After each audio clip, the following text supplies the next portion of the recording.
Buenas, espero que se encuentren muy bien. Sean bienvenidos al segundo teórico del aparato locomotor. En el día de hoy vamos a estar repasando la organización del esqueleto, la anatomía de la columna y la anatomía de los miembros, tanto el miembro superior como el miembro inferior.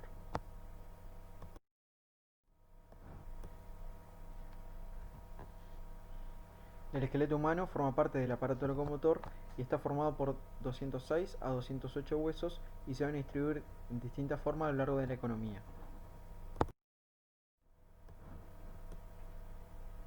Es así entonces que vamos a poder describir un esqueleto axial, un esqueleto apendicular y un esqueleto singular.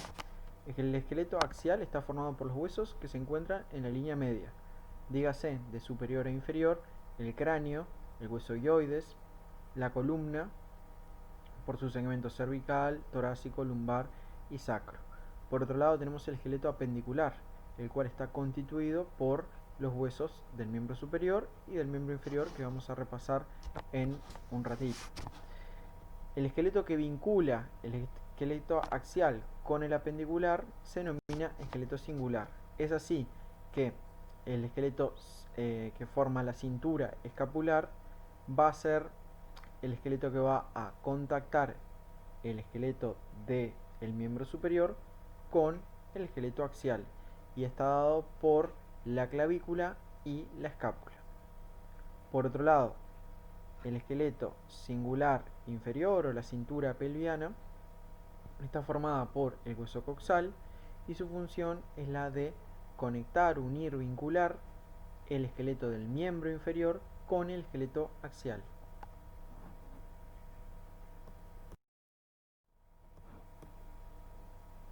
Entonces, una de las estructuras que forma el esqueleto axial está dado por la columna vertebral. A la columna vertebral la tenemos que definir como un tallo óseo formado por múltiples piezas, las cuales se denominan vértebras, que tiene que cumplir con dos criterios. Por un lado, tiene que ser una estructura rígida porque va a proteger un sector del sistema nervioso central, la médula espinal, pero a su vez también tiene que ofrecer movimiento porque forma parte del aparato locomotor.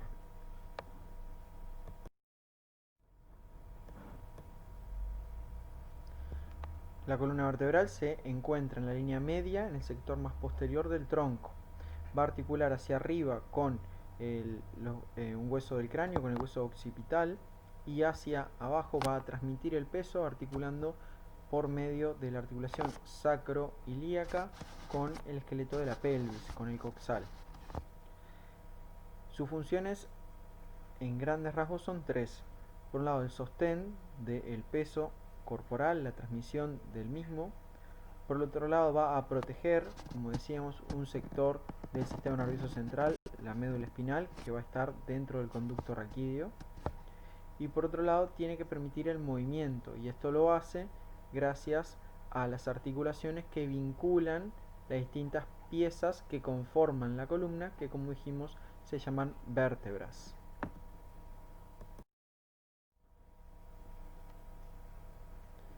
La columna está constituida por 33 a 35 vértebras, las cuales se van a agrupar en los distintos sectores de la columna vertebral. A saber entonces, la columna cervical presenta 7 vértebras, la columna torácica presenta 12 vértebras, la columna lumbar presenta 5 vértebras, la columna sacra presenta 5 vértebras, las cuales se encuentran fusionadas, y el coxis pueden ser de 3 a 5 piezas óseas también fusionadas.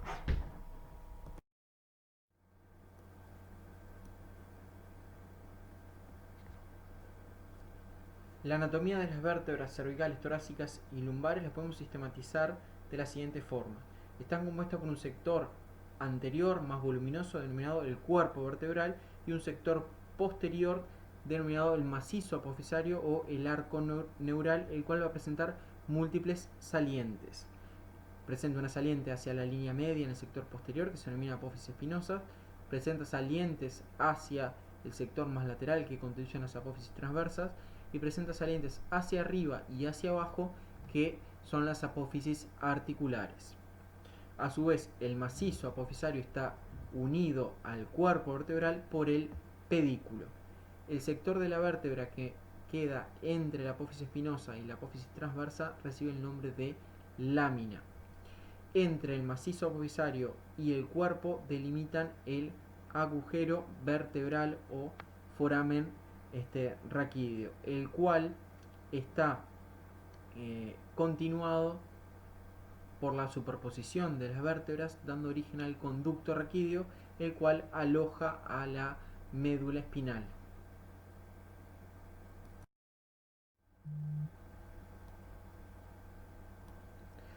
Por lo tanto, entonces el raquis cervical está constituido por 7 piezas, se caracteriza por ser el sector del raquis que presenta mayor rango de movimiento, pero también por ser el sector más inestable. Le sigue en orden de movimiento el raquis lumbar, el cual presenta 5 piezas. A su vez, las vértebras lumbares tienen la característica de ser las vértebras más grandes. El esqueleto del raquis torácico se caracteriza por presentar a nivel del cuerpo de las vértebras y de las apófisis transversas carillas articulares para las costillas, porque este sector del raquis articula lateralmente justamente con las costillas para constituir parte de la jaula torácica. El sector final, como decíamos, el sacro y el coxis son vértebras fusionadas. La función del sacro es la de transmitir el peso hacia los coxales.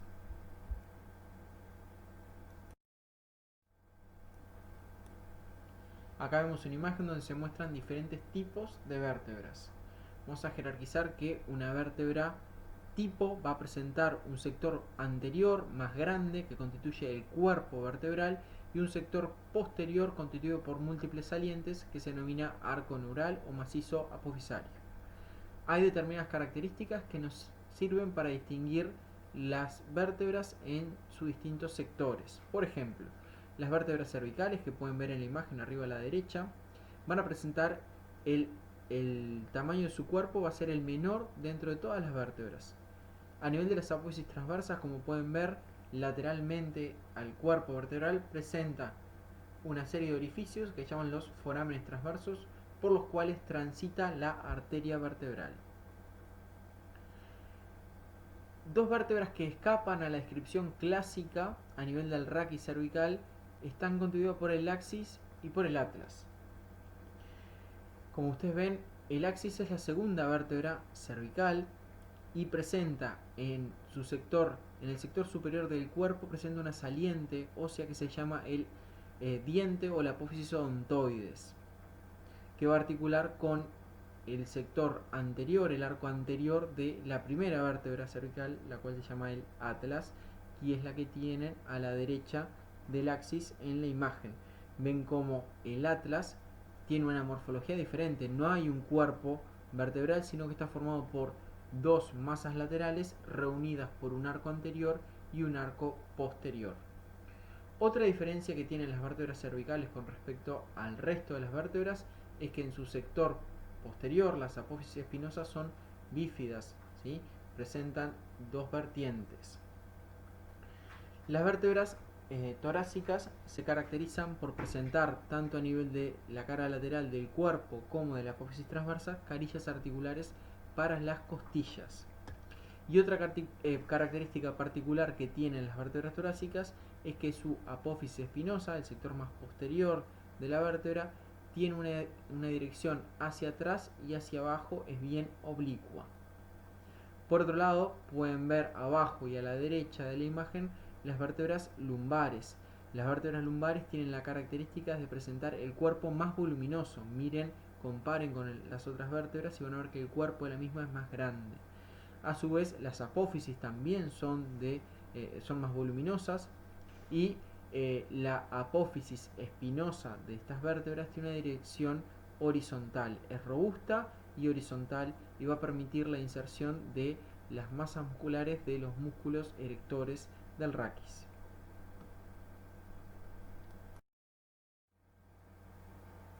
La columna vertebral no es un tallo óseo recto, sino que presenta una serie de curvaturas que biomecánicamente son adaptaciones para soportar mejor el peso. Estas curvaturas se describen en el plano sagital y son 4 y las tienen que conocer. Se llaman lordosis y sifosis. Las lordosis son convexas por su cara anterior y las sifosis son cóncavas por su cara anterior. Entonces, a nivel cervical se describe la lordosis cervical. Si ustedes miran el sector anterior de la columna, ¿sí? En este sector van a ver que es convexo hacia adelante. A nivel torácico se describe la cifosis torácica. A nivel lumbar tenemos de nuevo una lordosis lumbar. Y a nivel del sacro y el coxis tenemos una cifosis sacro-coxigia. La forma fácil de recordar es L con L, lumbar lordosis. Recuerden, convexa hacia adelante. La aparición de otras curvaturas en otro plano puede ser patológica, ¿sí? Se puede tratar de una escoliosis.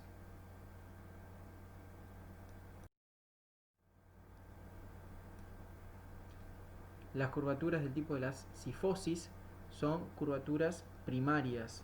Nacemos con ellas. La cifosis torácica y la cifosis sacrocoxigia están presentes al momento del nacimiento.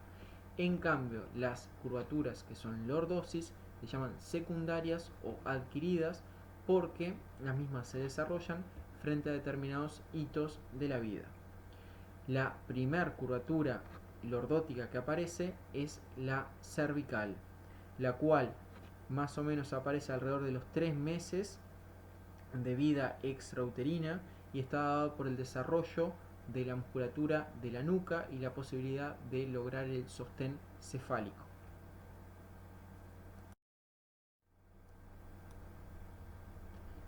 La lordosis lumbar va a desarrollarse en relación a la musculatura del raquis y particularmente con la bipedestación. Esto se logra en torno al año de vida extra uterina y es aquí cuando comienza a darse entonces el desarrollo de la curvatura lumbar, la lordosis lumbar. La presencia de curvaturas en otro plano, ¿sí? Por ejemplo el plano coronal, como pueden ver en la imagen, se asocia con determinadas patologías, como en el caso de la escoliosis.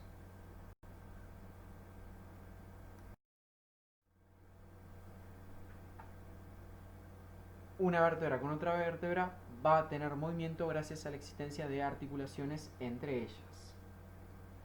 Las articulaciones que deben de recordar son las siguientes. Entre los cuerpos vertebrales va a estar el disco intervertebral. Este tipo de articulación constituye una anfiartrosis o una articulación cartilaginosa. El disco intervertebral tiene 3 sectores, a saber, el anillo fibroso, que es el sector más periférico de este disco intervertebral, el núcleo pulposo, que se encuentra en el centro. A su vez, las caras articulares de los cuerpos vertebrales se encuentran revestidas por unas placas cartilaginosas. Y por otro lado tenemos a nivel de la columna otras articulaciones llamadas interfacetarias o interapofisarias que se dan justamente entre las apófisis articulares, que eran las salientes óseas hacia arriba y hacia abajo que presentan las vértebras a nivel del macizo apofisario. En este caso, estas articulaciones interapofisarias son articulaciones sinoviales, presentan cápsula articular, membrana sinovial y cartílago hialino que recubre estas superficies articulares. En el caso de las articulaciones interapofisarias, cervicales y torácicas, sus superficies son planas, por lo tanto son artródias. En el caso de la columna lumbar, estas superficies articulares son, una es convexa y la otra es cóncava, y por lo tanto constituye una articulación del subtipo de las trocoides.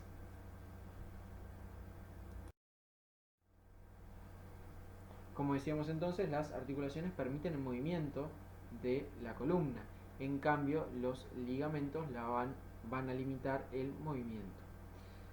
Estos ligamentos dan estabilidad, por lo tanto, a la columna. Y hay algunos que debemos de conocer.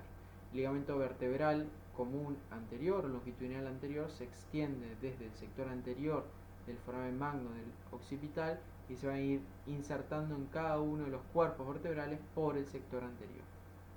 El ligamento común vertebral posterior o longitudinal posterior recorre la cara posterior de los cuerpos vertebrales en íntima relación con la pared anterior del conducto raquídeo.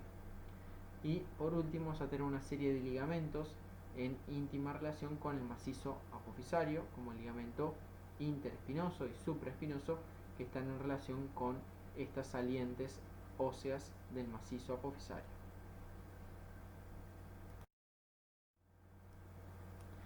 Lo que está señalado en la imagen es el foramen de conjunción o neuroforamen. La importancia del mismo es que comunica el conducto raquídeo con el medio extrarraquídeo, y por aquí van a pasar los nervios raquídeos. Este es un sitio donde este nervio puede ser atrapado, ¿sí? Puede ser lesionado por alguna estructura circundante. Lo más común tiene que ver con hernias, protrusiones del disco intervertebral. ¿Cuáles son los límites del foramen de conjunción? Hacia arriba y hacia abajo tengo pedículo vertebral, ¿sí? Hacia adelante voy a tener cuerpo vertebral y disco intervertebral, y hacia atrás voy a encontrarme con la articulación interapofisaria.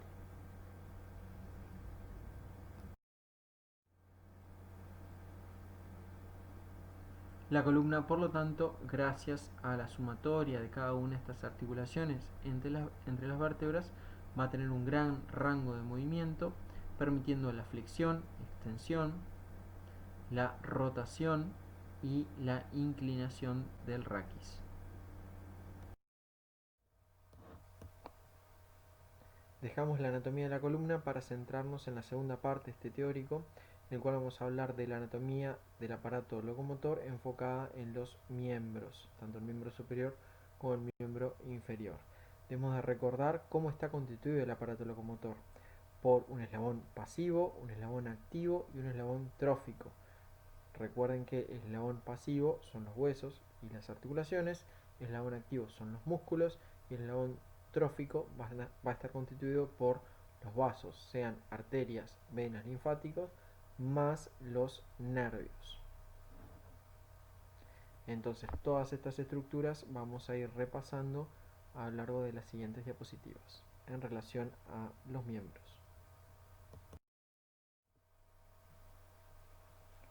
Comenzaremos hablando de las diferencias que van a existir entre el miembro superior y el miembro inferior. La mayoría de ellas están asociadas a la capacidad que tenemos de la marcha en bipedestación.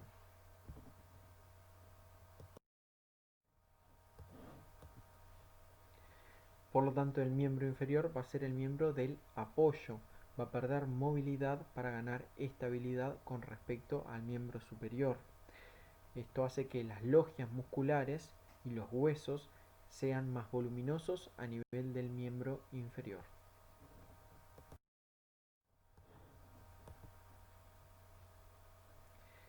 En cambio, el miembro superior es el miembro colgante, es libre, gana movilidad, pero pierde estabilidad con respecto al miembro inferior.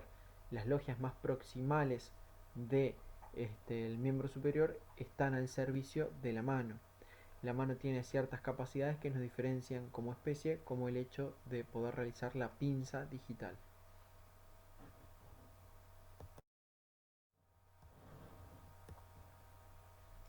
Tanto el miembro superior como el inferior se dividen en segmentos. El miembro superior, de proximal a distal, vamos a poder encontrar el hombro, el brazo, el codo, el antebrazo, el puño, la mano y los dedos.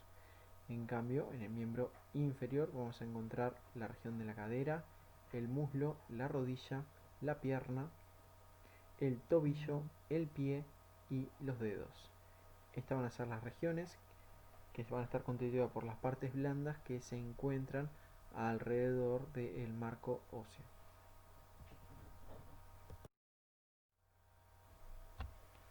El eslabón pasivo del aparato locomotor en relación a los miembros va a estar dado por los huesos y las articulaciones que los vinculan entre sí. A continuación, entonces, repasaremos cuáles son estos y cuáles son las articulaciones más importantes.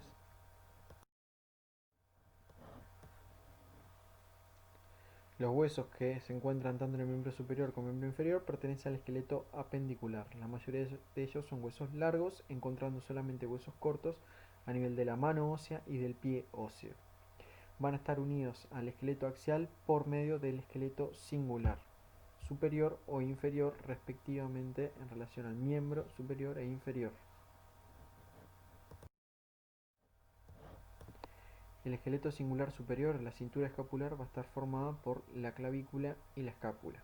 El único nexo real con el esqueleto axial está dado por la articulación esternocondrocostoclavicular, que vincula la extremidad medial de la clavícula con el esternón y el cartílago de la primera costilla. Por otro lado, lateralmente la escápula es quien va a articular con la cabeza del húmero, siendo esta la unión entre el aparato locomotor que corresponde al esqueleto apendicular y el esqueleto de la cintura escapular. Por otro lado vamos a tener el esqueleto singular inferior o la cintura pelviana, que va a estar formada por el coxal y por el sector terminal de la columna. La función que van a tener va a ser la transmisión del peso por medio de su vínculo con el hueso fémur, con el cual articula a nivel de la articulación coxofemoral.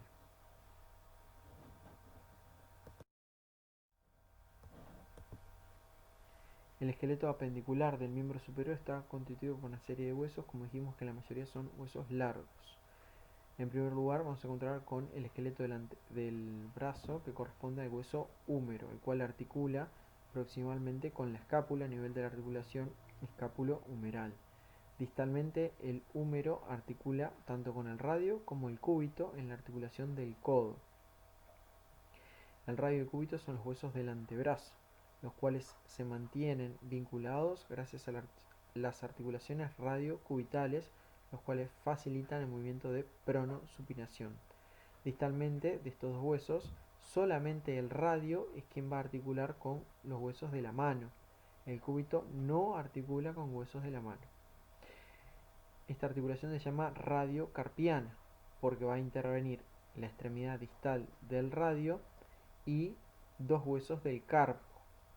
El carpo está formado por huesos cortos, son 8, son el escafoides, semilunar, que son los que articulan con el radio, piramidal, pisiforme, trapecio, trapezoide, grande y ganchoso. El carpo distalmente va a articular con huesos largos que corresponden con los metacarpianos, los cuales distalmente articulan con el esqueleto de los dedos, con las falanges. Tenemos 3 falanges para el segundo, tercero, cuarto y quinto dedo, y solamente 2 falanges para el primer dedo.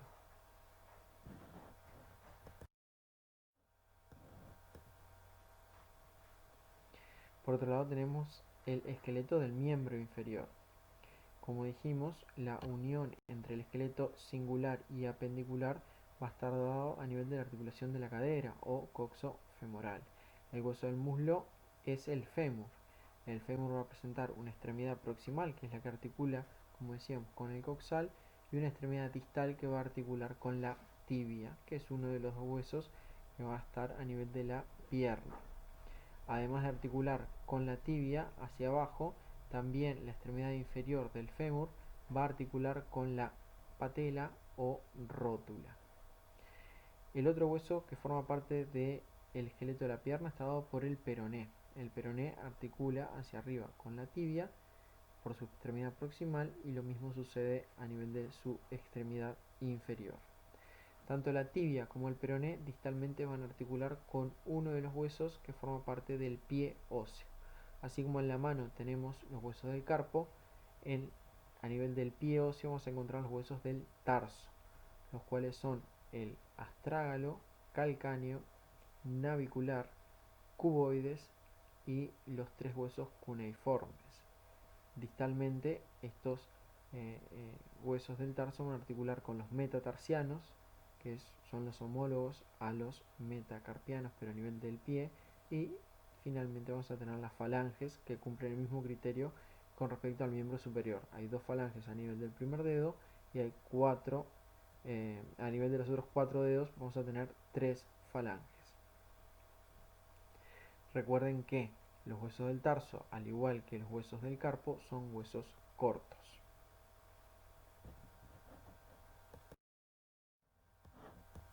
Acá nos encontramos con una imagen a su izquierda, una fotografía de un hueso húmero y el esquema correspondiente. Debemos reconocer a nivel de su extremidad proximal la cabeza humeral, que tiene forma de un tercio de esfera, que es quien articula a nivel de la articulación escápulo-humeral, siendo esta la más móvil de la economía, pero también la más fácil de luxar. Hay dos eminencias no articulares en esta extremidad superior que constituyen el troquín y el troquíter, y es el lugar de inserción de cuatro músculos que forman el manguito de los corto-rotadores, que son muy importantes para la dinámica de este hombro. Por otro lado, a nivel de la extremidad inferior, vamos a encontrarnos con dos superficies articulares tanto para el cúbito como para el radio. Son la tróclea y el cóndilo humeral. Lateralmente vamos a encontrar la epitróclea y el epicóndilo, que son sitios de inserción muscular de algunos músculos del antebrazo. Si seguimos avanzando distalmente en este miembro superior, nos vamos a encontrar con el cúbito y el radio. ¿Cómo reconocer cuál es cuál? Bueno, la extremidad proximal del radio presenta un sector que es un cilindro, que va a participar con el cúbito a nivel de su cavidad sigmoidea o escotadura sigmoidea menor en la articulación radio-cubital, que van a permitir los movimientos de pronosupinación. Al cúbito, como decíamos que es el hueso del antebrazo, presenta su extremidad proximal de mayores dimensiones, presenta el olecranon hacia el sector posterior, que es el lugar donde se inserta el músculo tríceps braquial. La superficie articular para el húmero por parte del cúbito corresponde a la escotadura o cavidad sigmoidea mayor. Distalmente, como dijimos, la extremidad o la epífisis de este hueso no articula con huesos del carpo. Por otro lado, tenemos aquí el radio, que también obviamente es un hueso largo, que, como les dije, para identificarlo pueden mirar su extremidad proximal. Va a presentar una cabeza, que es el segmento del cilindro que estamos hablando, un cuello, una tuberosidad bicipital donde se inserta el músculo bíceps, y distalmente va a presentar una carilla articular hacia la cara interna para la extremidad distal del cúbito y una carilla en la cara inferior de la misma, que va a articular con los huesos del carpo, con el escafoides y con el semilunar. El esqueleto de la mano va a estar dado por 27 huesos que van a formar parte del carpo, el metacarpo y las falanges. El carpo son huesos cortos, recuerden esto. Son 8 que se agrupan en dos filas, una proximal, una distal. La fila proximal está formada por el escafoides, el semilunar, el piramidal y el pisiforme, y la fila distal va a estar formada por el trapecio, trapezoide, grande y ganchoso. Los metacarpianos son 5, donde los más grandes son el segundo y el tercero. Son huesos largos que por su extremidad distal, también llamada cabeza, van a articular con las falanges.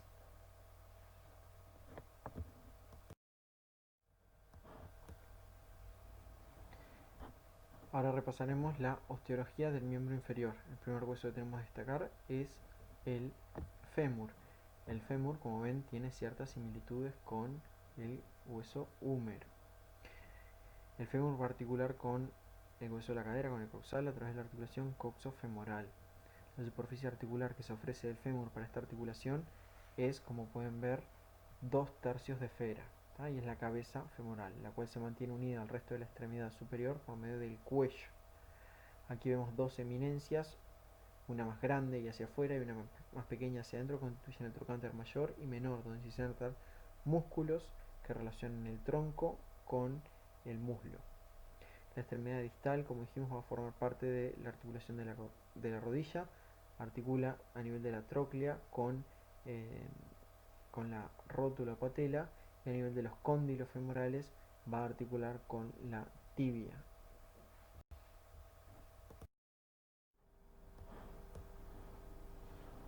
El esqueleto de la pierna está dado por dos huesos, la tibia, el hueso más voluminoso, hacia adentro, y el peroné, el hueso más frágil, hacia afuera. La tibia y el peroné articulan tanto por sus extremidades superiores como inferiores. El peroné no participa del complejo articular de la rodilla. Tanto la tibia como el peroné van a articular con un hueso del tarso que es el astrágalo hacia abajo.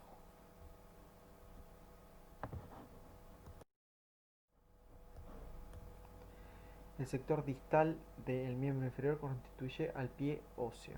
El pie óseo está formado por 26 huesos, los cuales se agrupan en un sector posterior que corresponde al tarso, que tiene 7 huesos, los cuales son el astrágalo y el calcáneo, que son los más voluminosos. El astrágalo es el que articula con la tibia y el peroné. Delante de ella vamos a tener el hueso escafoides o navicular, el cuboides y las 3 cuñas. Por delante de estos huesos vamos a encontrar los metatarsianos, que son los homólogos a los metacarpianos de la mano, y distalmente se respeta la disposición de las falanges que ya veíamos a nivel de la mano.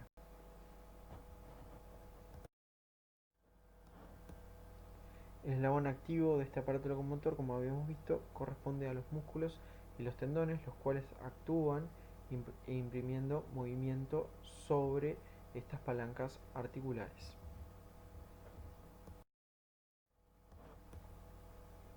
Cada uno de los segmentos que estuvimos viendo, que se describen en el miembro inferior como en el superior, a su vez están tabicados por lo que es el tejido aponeurótico de cada uno de estos sectores. Para cada una de estas regiones nosotros debemos de conocer cuál es el músculo o los músculos que están en dicha región y cuál es el pedículo vasculonervioso de la misma.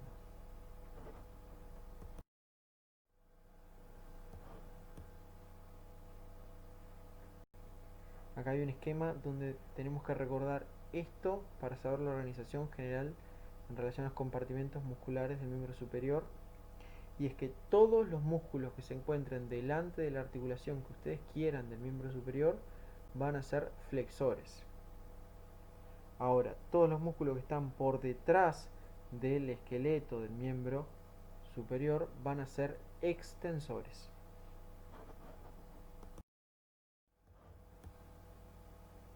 Acá vemos un preparado cadavérico en el que justamente podemos observar la región del hombro.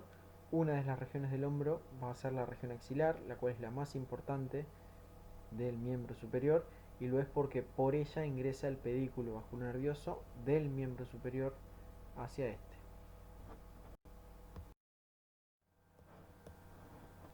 Esta es una imagen de una disección que a su izquierda van a ver lo que refiere al contenido de la región axilar, que está dada por los troncos secundarios del plexo braquial y las ramas que origina el mismo, que son los nervios terminales que van a dirigirse a los distintos sectores del miembro superior. A su vez también vemos la vena axilar y la arteria axilar. Recuerden, la axila es el principal hilio vasculonervioso del miembro superior. La axila se continúa con la región del brazo anterior. Ahí podemos ver un músculo que es el bíceps braquial. Es uno de los músculos que está en el compartimento anterior entonces del brazo.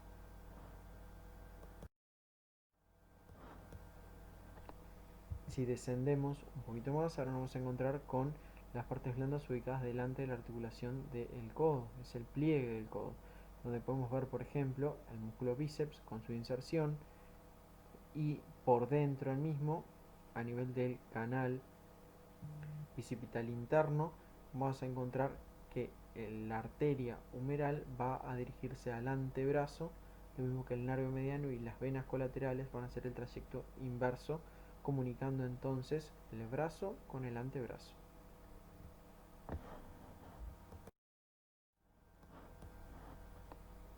Acá vemos una disección de la palma de la mano. Aquí podemos notar que los músculos son más pequeños, eso nos habla del detalle motor fino que va a presentar esta mano.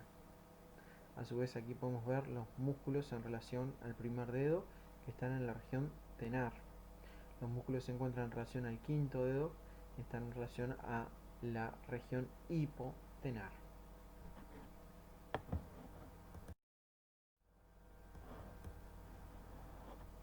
Ahora estamos viendo una imagen de la cara posterior del brazo, donde podemos observar el único músculo de esta región, que es el tríceps braquial. Recuerden, compartimentos posteriores en el miembro superior están dados por músculos que son extensores. En este caso, el músculo tríceps es extensor del brazo sobre el tronco y del antebrazo sobre el brazo y se encuentra inervado por el nervio radial.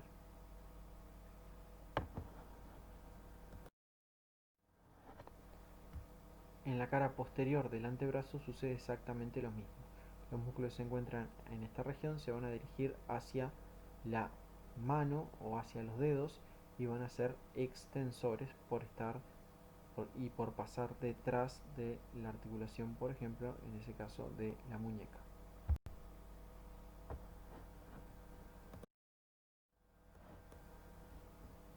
Justamente aquí está lo que les acabo de comentar. Los músculos del antebrazo posterior se van a dirigir hacia el dorso de la mano y ahí podemos ver cómo los vientres musculares se transforman en tendones, esos cordones anacarados, y se están dirigiendo hacia cada uno de los dedos del miembro superior.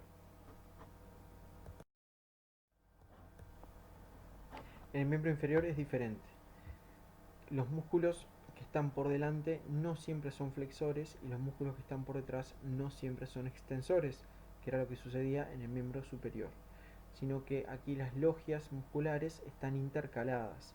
Por ejemplo, a nivel de la cadera, los músculos que están por delante son flexores y los músculos que están por detrás son extensores. A nivel del muslo, los músculos que están por delante del muslo, por delante del fémur, son extensores y los que están por detrás son flexores. A nivel de la pierna, los músculos que están por delante van a ser flexores dorsales del pie y los músculos que están por detrás van a ser extensores o flexores plantares. Y luego finalmente a nivel del pie, los músculos que están en el dorso del pie van a ser extensores y los músculos que están a nivel de la planta son flexores.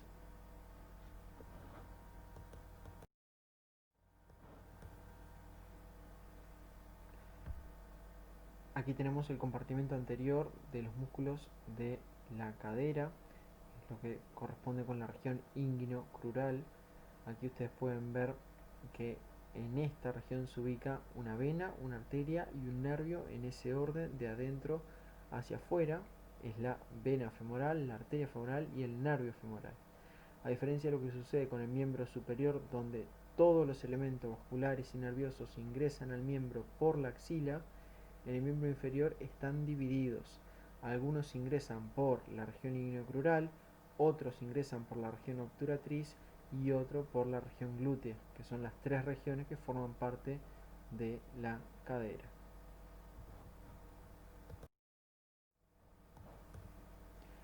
Acá tenemos una imagen de un preparado donde se puede ver la región anterior de la pierna. Aquí se encuentran cuatro músculos como el tibial anterior, el músculo extensor común de los dedos, el extensor propio del primer dedo y el peroneo anterior. Estos músculos se encuentran delante de la tibia y del peroné y pasan hacia el dorso del pie, donde son músculos que participan en la flexión dorsal del pie y en la extensión de los dedos.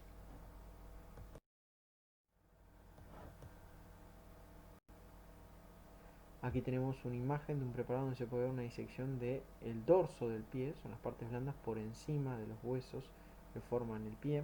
Y podemos ver aquí el músculo pedio, el cual es un músculo extensor de los dedos.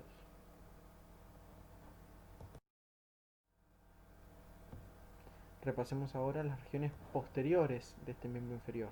La primera que tenemos aquí es la región glútea. Aquí por ejemplo encontramos los músculos glúteos. El que se ve en la imagen es el glúteo mayor.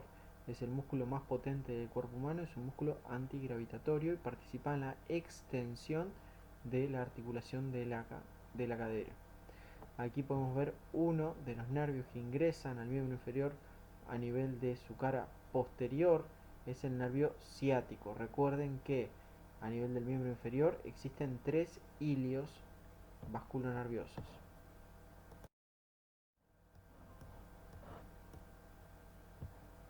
Aquí tenemos una foto que lo que hace es mostrar la región de la pierna posterior. Recuerden que los músculos que vamos a encontrar en esta región van a ser flexores plantares o extensores de la articulación del tobillo, como lo es por ejemplo el músculo tríceps sural formado por los gemelos o gastrocnemios y el músculo sóleo.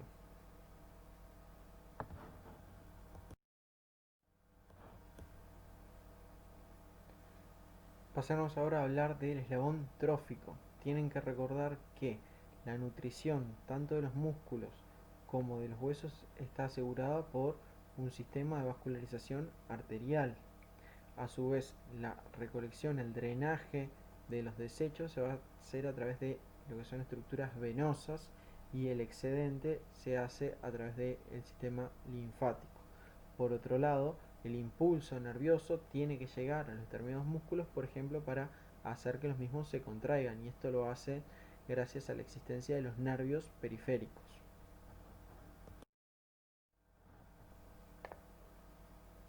La vascularización de los miembros incluye una serie de estructuras que son responsables de la nutrición, como veíamos, del eslabón pasivo y activo. Estas estructuras son de utilidad en la clínica y las examinamos continuamente, por ejemplo, tomando los pulsos, tomando la presión arterial, para hacer punciones arteriales y venosas, ¿sí? Para, por ejemplo, se realiza la cateterización de una vena periférica, superficial, por ejemplo, para suministrar algún fármaco por vía intravenosa. O se puede hacer una punción arterial, por ejemplo, para eh, ingresar algún dispositivo al árbol vascular que puede tener algún fin, por ejemplo, de una revascularización miocárdica, como puede ser la colocación de un stent miocárdico, y esto se hace por un viaje intraarterial.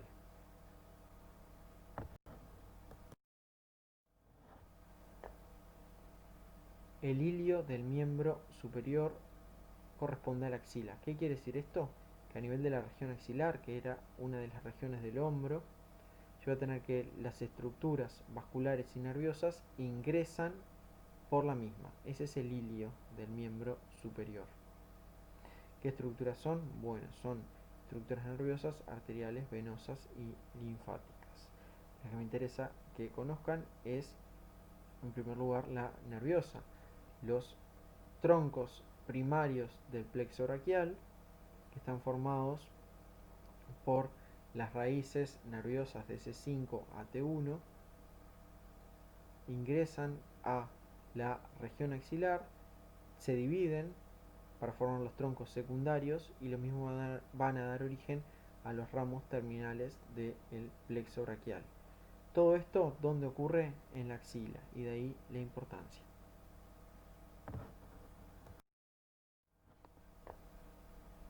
En cambio, en el miembro inferior hay tres hilios vasculonerviosos. Uno ubicado a nivel de la región inguinocrural, o sea, anterior a la región de la cadera. Es el principal hilio vascular, ¿sí? Por aquí ingresa la arteria ilíaca externa que se transforma en arteria femoral. Otro hilio que vamos a tener a nivel del miembro inferior está en la región glútea, a nivel de las escotaduras ciáticas. Por ejemplo, por aquí atraviesa el nervio ciático mayor, que es el principal nervio del miembro inferior. Y por último, el tercer hilio vascular nervioso se encuentra a nivel de la región obturatriz. Por ejemplo, va a inervar los músculos aductores del miembro inferior.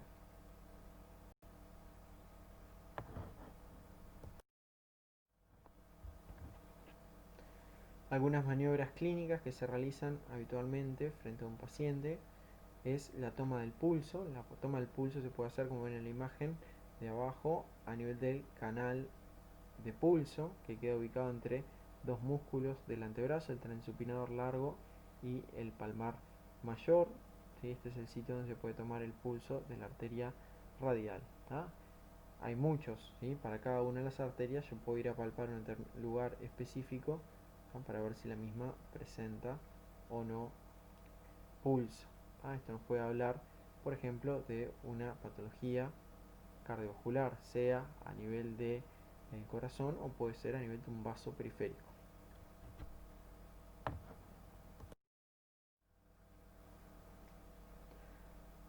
Otra actividad que hacemos diariamente en la clínica es tomar la tensión o presión arterial. Para esto se insufla un manguito alrededor del brazo y lo que hace es aumentar tanto la presión que corta momentáneamente el suministro de sangre hacia el resto del miembro.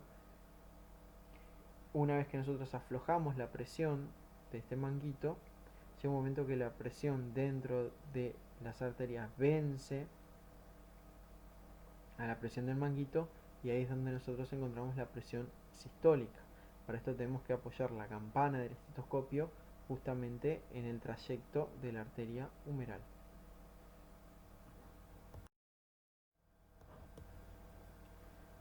Otra de las actividades que se realiza en forma cotidiana en cualquier servicio de emergencia es la toma de una muestra de sangre arterial. Para esto se hace una gasometría arterial para ver cómo está la concentración y la presión de determinados gases en la sangre. Para esto se tiene que abordar una arteria. El lugar donde se hace generalmente es a nivel del sector más distal del miembro superior, a nivel del canal de pulso.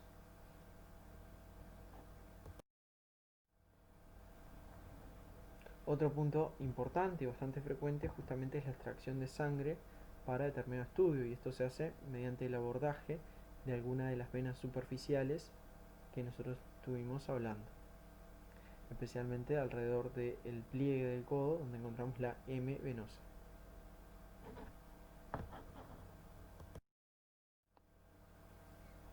Para ir terminando este largo teórico vamos a hablar un poquito de la inervación de los miembros. La misma tiene que ser mixta, tiene que ser sensitiva y somática, tiene que dar inervación a los músculos, pero también por la misma tiene que viajar la información sensitiva hacia el neuroeje. A su vez también la misma es compleja porque también interviene la inervación vegetativa a través de, por ejemplo, la inervación del tono de la musculatura de los vasos.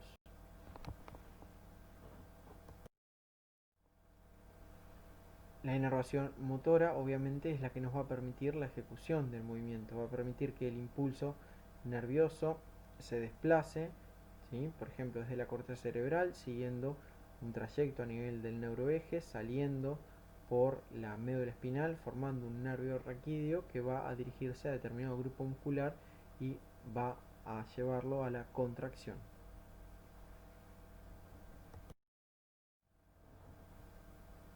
Por otro lado, en la inervación sensitiva ocurre lo contrario, la información viaja en forma aferente.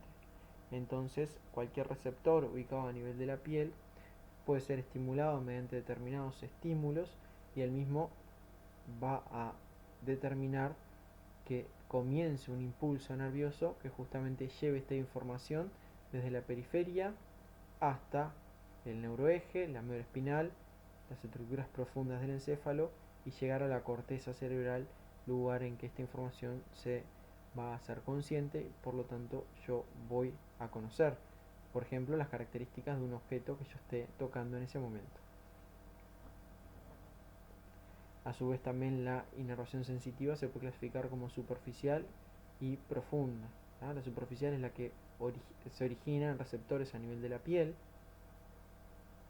y la profunda se origina en algunas estructuras que ya vimos a lo largo del teórico, como por ejemplo el órgano tendinoso de Golgi o por ejemplo el uso neuromuscular, que nos van a hablar de el estiramiento que sufre determinado músculo en relación a movimiento activo o pasivo. La inervación vegetativa, o sea, la inervación que escapa a nuestro control, a nuestra voluntariedad, tiene que ver con la inervación del tono de los vasos y también el control de la secreción por parte de las glándulas.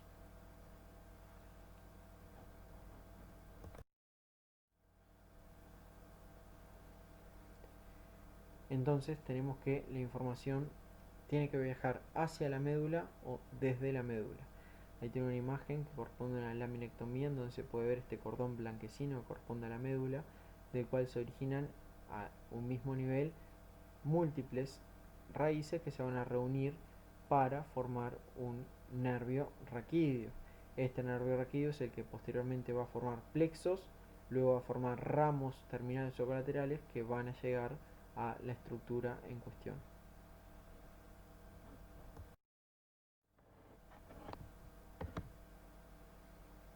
Entonces, los nervios que se originan de la médula espinal van a dirigirse para formar, junto con otras estructuras nerviosas, plexos. Estos plexos son los responsables de la inervación sensitiva, motora y vegetativa de cada uno de los miembros. El miembro superior hay que jerarquizar el plexo braquial. Recuerden, el plexo braquial lo voy a ir a buscar a nivel de los troncos secundarios en la axila, principal hilio vasculonervioso de este órgano del miembro superior. En cambio, en el miembro inferior, los dos plexos que van a estar participando en la inervación del mismo son el plexo lumbar y el plexo sacro. Y los nervios que nacen de estos plexos, que son los más importantes, son para el miembro inferior el nervio femoral, el nervio obturador y el nervio ciático mayor.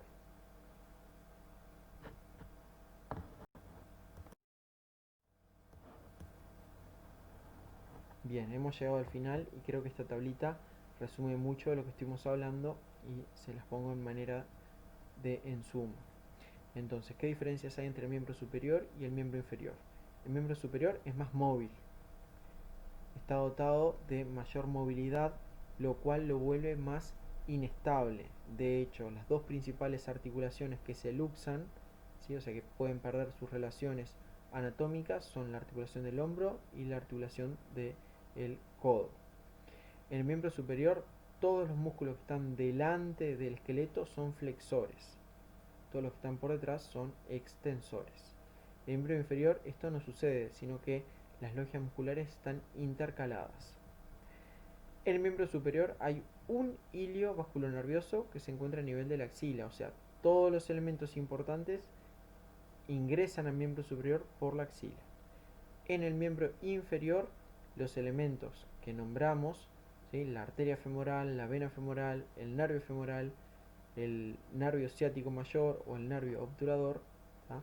Ellos van a entrar al miembro inferior por distintos sectores, que van a ser la región inguinocrural, la región obturatriz y la región glútea. ¿Qué plexos le corresponde a cada uno de estos miembros? Bueno, para el miembro superior, el plexo braquial es responsable de la inervación del mismo, y en el caso del miembro inferior van a participar el plexo lumbar y el plexo sacro.